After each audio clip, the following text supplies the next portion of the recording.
The Zimbabwe Electoral Commission ZEC has announced the appointment of 6 more parliamentarians from the Citizen Coalition for Change CCC led by Sengiso Tshabangu into the National Assembly. Sambita munauza buda stara mzala naso kuti bo subscribe boleka utina on the bell icon.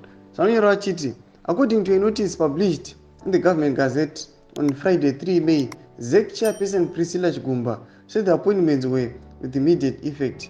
Reads the notice.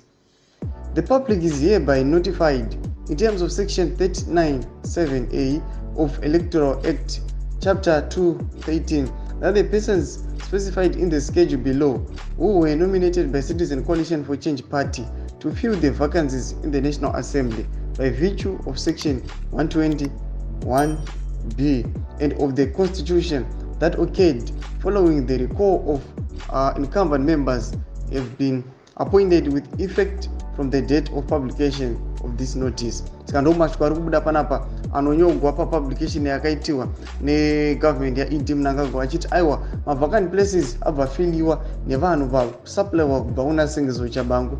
Aiwa muri yeZimbabwe pazoshata manje notangona ngotongoti ZANU-PF yava kutongoweka hand in hand neTSHABANGUCHAMISA yaSengiso Tshabangu kuti aiwa ichingochinja mutemo ichingoita zvainoda. Sambochitudze mafundo enyu muri kudii pamusoro penhau iyi.